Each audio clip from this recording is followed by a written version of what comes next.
What's up, everybody? Coach Ceelo here, and heck, I don't even know what podcast we're at now. I think maybe 51, something like that. But today we've got a pretty cool podcast. There's something that I wanted to talk to you guys about, and it's something that's been going out in the high-ticket circles, but this has always been one of those things that everybody talks about or not, and that is, do we use a script or do we not use a script? Now, those of you that have been listening to me for a while, you know exactly where I stand with this. But today we're going to compare both of these, using and not using the script. What are the strengths of each? What are the limitations of each? And also, why has this been such a big deal lately, right? It's coming up in all of the social circles right now, all the media circles. Matter of fact, even some of the gurus that were script fanatics are kind of throwing some shade. It's all it all has to do with the high ticket drama that's been going on. So I think maybe a week or two ago, I posted a really quick story one day saying how there was high ticket drama, and there definitely is some high ticket drama going on. Not talking bad about anybody. Everybody that first of all, I don't mention anyone, but even if I did, all the people I'm talking about are people that at some point in time I either learned from or have a lot of respect for. So, you know, there's a lot of high ticket gurus that are really high ticket gurus. Like, they really are very good at what they do. And then there's a lot of scammers and weirdos out there, but the big names, right? The big ones. And there's only, in my opinion, 3 or 4, and that's about it, right? These people, you know, are documented and established professionals and whatnot, but they're human beings, just like everybody else. And they make decisions just like everybody else. And sometimes the decisions work in their favor, and sometimes they don't, and they learn and they readjust and they shift. And so a lot of the high ticket drama that's been going on lately has been mostly because some of these very, you know, high level companies that have to do with high ticket closing, they changed what their original messaging was, or they changed what their focus was. You know, there was one specifically that kind of was almost going more into the marketing end than into the high ticket end, even though they never released that. But it was clear that the focus was on that and on big business on the marketing end. There were others that shifted away. I'm not necessarily sure to what, but they shifted away. I think what happened was the business grew so much and so fast that they kind of maybe had a little bit of a hands-off approach, and then we're focusing on other things, maybe other passion projects, other things. Not 100% sure. But anyway, you had that going on. And then you had somebody that was kind of not in the forefront, and this person started gaining, clearly spending a lot of money in marketing and sponsored ads and stuff. When this person first came out, I didn't even know who the hell they were. As soon as I heard one of their clips, I was like, I don't know who this guy is, but I like him. And if you go back, you might actually hear me saying that in one of my clips. And I had a love and hate relationship with that one, because that one, every once in a while, the guy would drop something that I thought was like fire. And then once in a while, he dropped something that I completely disagreed with, that I was like, what's he smoking? You know, but I get it. That those were his opinions, and that's the stuff. But anyway, so you had the rise of that third one coming up, and then there's like it's almost like what's happening with the currencies right now in the different countries, where each one is trying to, you know, claim or create dominance for their country and for their home currency. You know, so you've got a certain amount of market share. And everybody had a certain cut niche of that market share, and then everybody went in different directions. You had 2 people that had a very large portion, or at least in my opinion, right? 2 people that had separate people that had a very large portion of that, and kind of went in different directions, kind of a little farther away. And then you had a third one that I think took advantage of that and was spearheading through and becoming another. And so now you've got three big names that are kind of in this big juggle.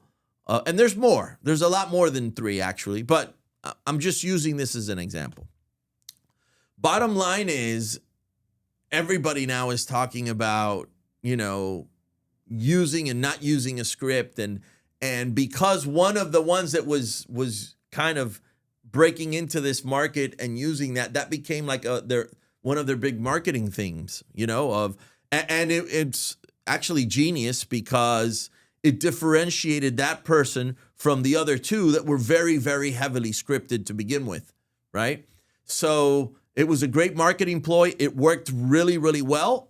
It aligns with that person's philosophy. So in no way am I saying it's fake. It aligned with the philosophy of that person. And so now there's this big schism, which has always existed since the beginning of salesmanship. There's always been people and specific products and services that'll align more with script selling and with non-script selling. And there's certain types of sales that will just, it's an easier lean on the script, and there's others where there isn't. For example, if you're doing car sales, well, I don't see that much scripting in car sales. You could have a scripting in how you start your warm-up and the things you do in your warm-up, and then maybe what you're going to be doing in your discovery or information gathering. You're probably asking the same questions, but since the answers are different, it's going to go in a very different route. Timeshare, which was where I cut my teeth, was a very highly scripted. I mean, there are places that would not let you work unless you use their script specifically. Now, when you get to the top performers and the ultra top performers, they're allowed to do and say whatever they want as long as it's ethically okay and within the company's bounds, but they let them do whatever the hell they want as long as it doesn't break any of their rules, right? So again, you still see that within the company. And I've trained thousands of salespeople, and what I've noticed is that some people will naturally gravitate towards non-script selling, and some will naturally gravitate towards script selling. And so in the end, which one is best? Whichever one works for you, dude. like whichever one works for you, that's the best one. That's the one you want to go with. Whichever one your offer or company requires you to use, that's the one that you're going to do, all right? In the end, they all kind of end up in the same place anyway, because even if you're a script seller, all right, I am a script seller. I love scripts. I love the fact that I can memorize a script and I can do it and say it so many times that my tonality, my voice, the tone, the speed, the timbre, the tempo, everything, I've done it so many times that I can focus on those things. But here's what people will argue against the script, which is completely false. They'll say it sounds mechanical. They'll say that you won't focus on the other things that you need to focus on, like the deeper questions and the deeper conversations and having a conversation.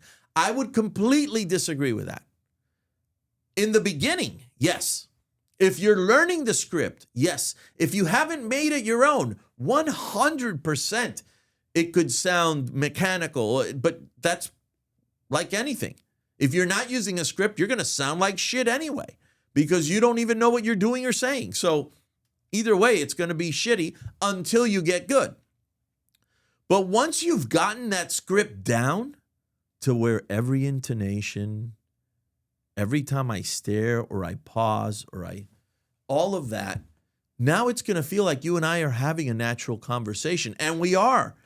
Because, for example, when I get into the discovery phase of my presentation, there's a list of questions that I am going to ask every single time, depending on what offer it is I'm selling. And it's going to be the same questions every time, but that's just the beginning of that phase. Because depending on what those answers are, we're then going to go a level deeper.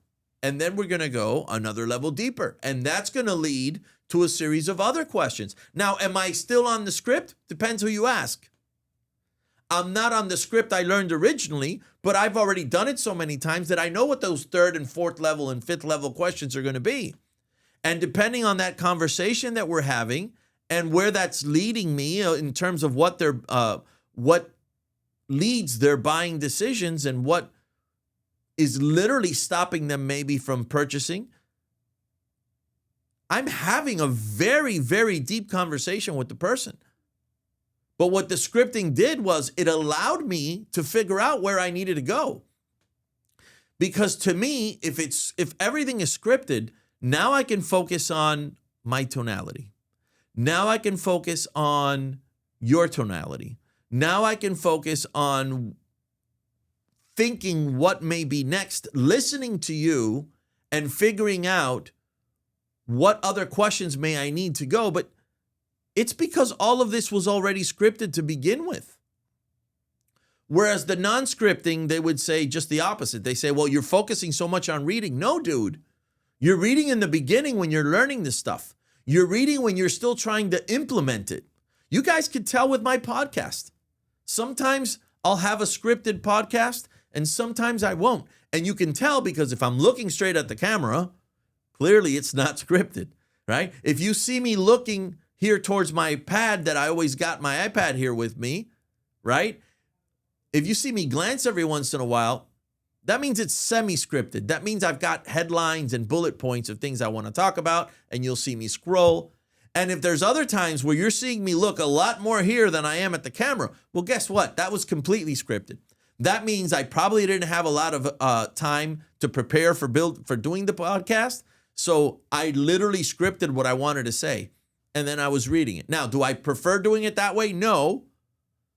But that's to prepare for one podcast that I'm recording. It's not the same as when you're doing a presentation that you've done a million times before. So absolutely, am I for scripting? I am. Not only that, when it comes time to diagnose where you messed up on a call, there's nothing better than scripting because you can tell exactly where the conversation veered off and you know where to fix it. Now, on any given presentation, you can do that even with a non-scripted call. You can go stop and say, wait, stop right there. That's where you messed up. Okay, fine. That was a one-time thing. But if you have a recurring problem, the best way of being able to find that recurring problem is when you have a scripted conversation. Because then you know, was it in my warm-up? Was it in my agenda? Was it during my discovery? Was it in my discovery summary? Was it actually in the pitch? Was it when I was creating urgency and closing at the end? It's so easy to be able to break it down when you know the sections and the transitions between each section. Now, here's the other thing. It's not just about what resonates and vibes with you, even though that's super important. Here's the big one. It doesn't even really matter until we're talking multiple six figures and up. If you're already a multiple six-figure producer, maybe even seven-figure or getting into the seven-figure producing, okay, it matters there a little bit. But before that, there is nothing better than having a script that works and that converts and that you know works and converts at a certain percentage. Is it going to be different percentages for different people? Absolutely. But when you're bringing people new that are into your business, there is nothing better than already handing something in their hands that you know works. That's number one. Number two, if you're not making six figures yet, or you're kind of almost there but not quite there, there is nothing better than me being able to hand that script to you. Let me tell you why. When I write a script and then revise the script and revise, my scripts get revised all the time. Now, I don't recommend you do that. I do that because I've been doing it for so many years that I tweak until it's perfect. And what I mean by that is every single thing that is said for a reason. Now, it might take you guys 9, 10, 12, 15 years to figure out why each single sentence, each phrase, each intonation is there.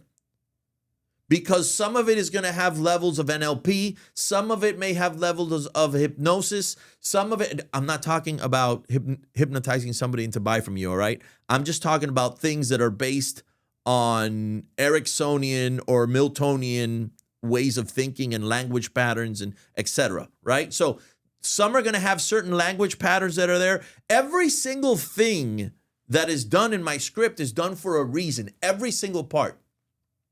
And as a matter of fact, you know, one of the most fun that I have is not only breaking mine and other people's scripts apart, but it's actually being able to tell you, okay, in this sentence, this is happening. In this sentence, that is happening. In this sentence, that is happening. But when you've got somebody who came on, every single person on your team and you yourself that's out there watching this is at a certain stage in their life. That's why I could hand script out to 20 different people and I'm going to get 20 different results. And here's why. Because those 20 different people have 20 different mindsets. Each one of them have 20 different histories of things that have happened in their life. They're dealing with 20 different traumas each.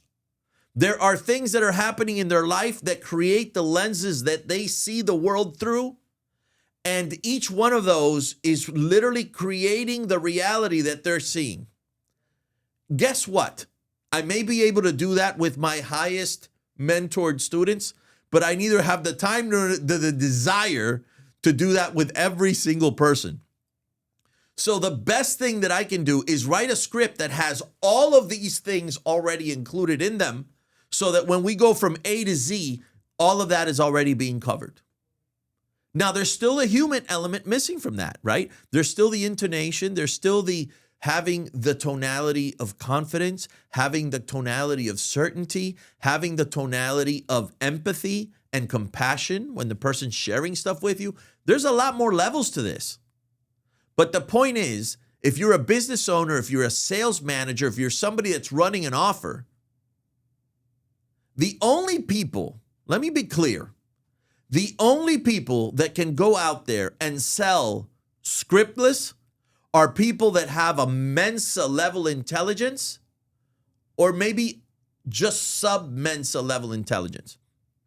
So what I'm saying is these are people that are extremely smart, a lot smarter than I am. I'll be the first one to admit it. I'm not the sharpest tool in the shed.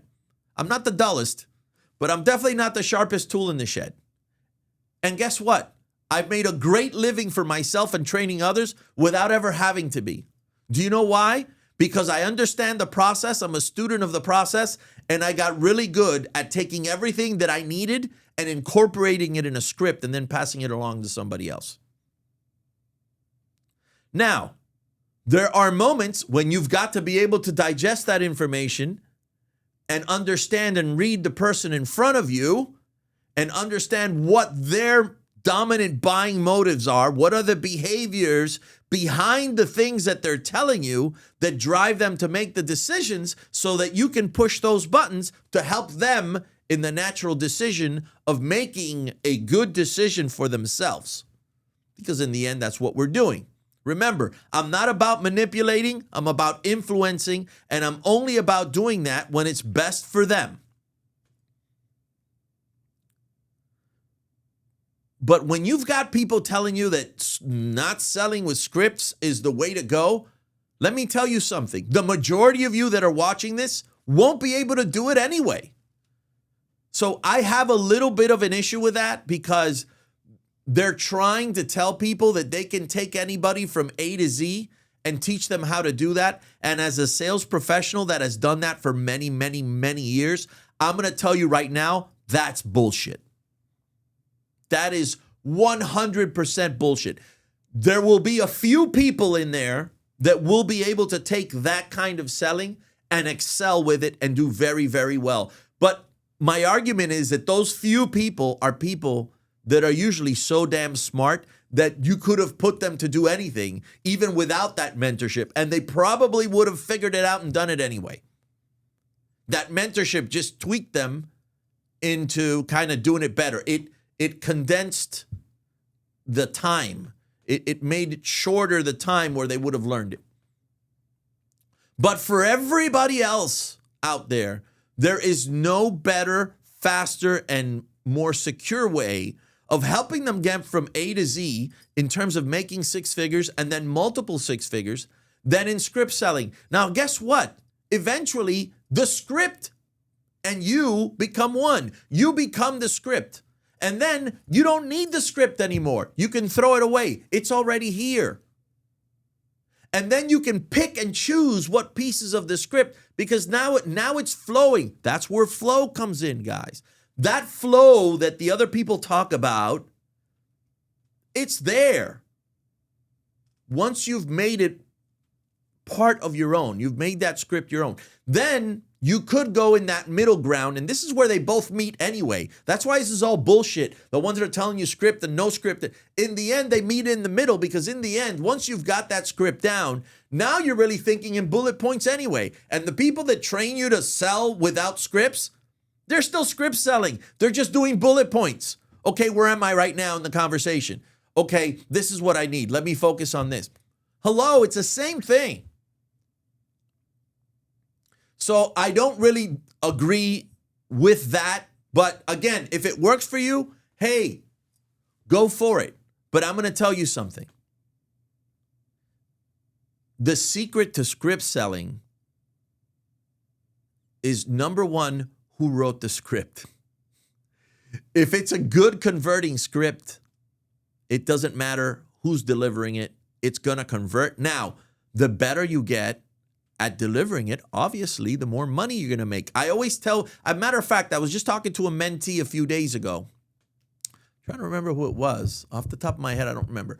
But I was telling them how acting and sales are very similar. And as a matter of fact, how many of the best salesmen I've met were people that worked on Broadway or that actually did movies. You know, I've met a lot of people in this business that were also in show business. And the reason why is because they saw taking on the role of the salesperson as just that, taking on that role. And when they were on, when that camera went on, that presentation started. And guess what? Just like that, just like when you've got an actor that is performing their scripts, the majority of them are following the script to the T. Now, if you've got flow and you're a professional and you're somebody like Eddie Murphy that can do whatever the hell you want anyway because you're the star of the show, they're going to let you veer off as much as you want because it's going to be funny no matter what. Get the idea? It's the same kind of thing. But he's still sticking to the points, the bullet points. So in the end, it's still kind of the same. But I'm going to reiterate it and I'm going to say it one last time. If you are the offer owner, if you are the manager of those high ticket salespeople, if you are a manager or a sales director in the timeshare industry, you know, they're very similar, by the way. One day I'm going to do the differences. There are some slight differences, especially in the beginning of the presentation, but much of the other stuff is very, very similar. Just know that script selling is the way, because you're getting people who are starting with you. Oh, back to where we started. From all of these different backgrounds, with all of these different issues, with all of these different things, but you're handing them a script where every word, every sentence, everything was done in a specific way to convert or to create a certain emotion or start seeding some things that are going to happen later. If it's done right, it's a beautiful work of art, guys. I'm not talking about one of these dull, stupid presentations that were written by who knows who. That's the other thing. So that's why who writes it is the most important thing. And then the second most important thing is that the person that's reading it actually memorizes it, but more than that, makes it their own. Once you've made it your own, that's when you're not reading anymore. It's part of you, and you can make it happen. So if you guys are already making six figures, put in the comments below or just comment somewhere. Let me know what business or industry you're in. and whether you use scripts, whether you didn't, how it's worked for you. But if you haven't gotten to six figures yet, guys, I'm going to tell you, depending on the industry, but the majority of them, you're going to want to have a script or at least some bullet points of a script that you can follow to make it happen. I promise you that once you make it your own, and it's a good one, and you're in a good industry, you'll be able to make it there. If you're getting from six figures to multiple six figures, the same. Now, when it goes beyond that, now we're talking some very high level ninja, Jedi stuff. And that's a different story. We can have a conversation about that another day. But guys, my name is Coach Ceelo, and I have helped thousands of salespeople reach, attain, and maintain six figures. You keep listening to me, you'll be the next.